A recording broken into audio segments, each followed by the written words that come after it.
नमस्ते, मैं doctor Ranjana Mandal, consultant physician, noble multi speciality hospital.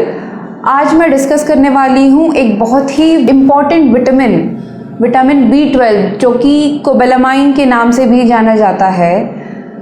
ये एक ऐसा विटामिन है जो हमारे शरीर में बनता नहीं है, जिसका प्रोडक्शन नहीं होता, जो सिर्फ हमें बाहर खाने से ही मिलता है, जो कि नॉन-वेज फूड या एनिमल फूड उनमें ही मिलता है, जैसे कि एग, मीट, फिश, इनमें मिलता है।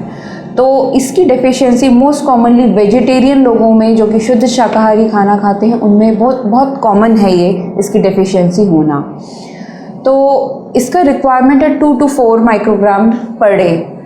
तो जो भी नॉन-वेज ईटर्स हैं वो तो डेली अपना कंजम्पशन, उनको आराम से ये इतना मात्रा में कोबालामाइन मिल जाता है, लेकिन जो वेजिटेरियन हैं उनमें इसकी डेफिशिएंसी इसीलिए होती है क्योंकि ये हमारे शरीर में बनता नहीं है।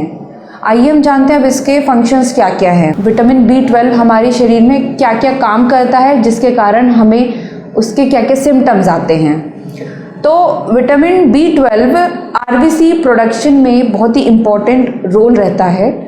तो अगर विटामिन B12 की डेफिशिएंसी हो जाए तो हमें इनडायरेक्टली एनीमिया होगा।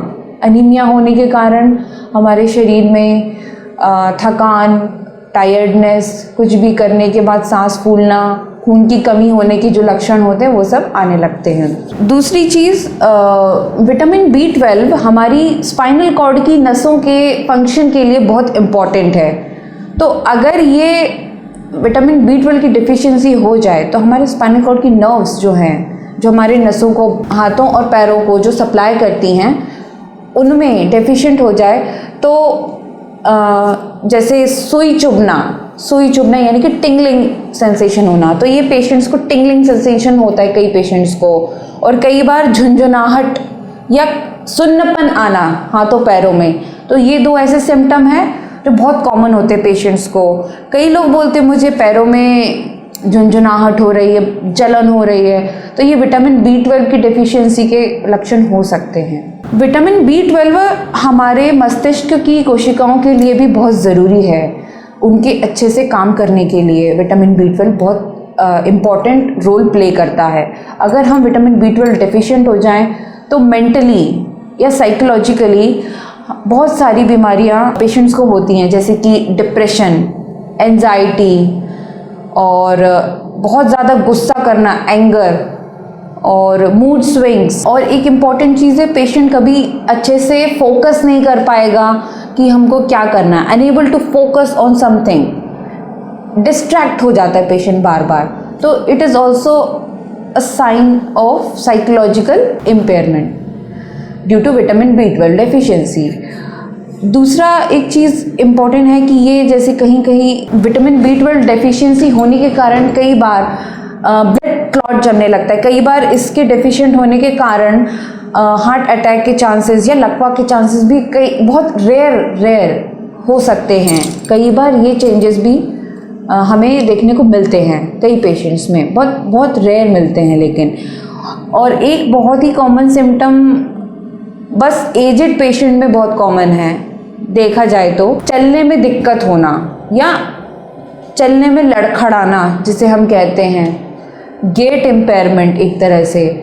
तो ये भी एक सिम्टम है विटामिन B12 डेफिशिएंसी का। हालांकि उन पेशेंट्स में बाकी सब चीज़ें नहीं मिलेंगी, बाकी सब नॉर्मल मिलेंगी। कई बार this is the only sign and symptom of vitamin B12 in elderly patients. उनको और कुछ नहीं मिलेगा, डिमेंशिया, डिप्रेशन, ये सब नहीं मिलता है। कई बार उनको सिर्फ यही मिलता है।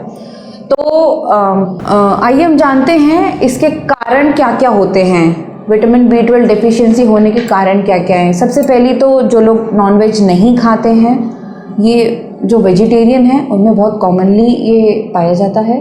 दूसरा, जिनको गैस्ट्रिक प्रॉब्लम है, जिनको पाचन अच्छे से नहीं होता है, इनडाइजेशन की प्रॉब्लम रहती है, क्योंकि वो विटामिन B12 एब्जॉर्ब नहीं हो पाता है, इसलिए उन पेशेंट्स में विटामिन B12 की डेफिशिएंसी मिलेगी।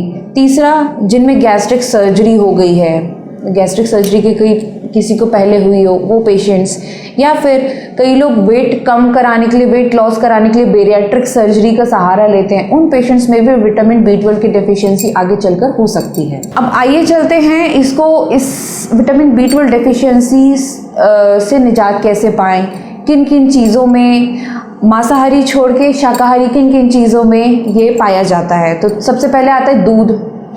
दूध में बहुत अच्छी मात्रा में विटामिन B12 मिलता है। दूध और दूध के products, milk products like paneer और टोफू हो गया, कर्ड हो गया, दही, इन सब चीज़ों में विटामिन B12 की मात्रा बहुत अच्छे से पाई जाती है।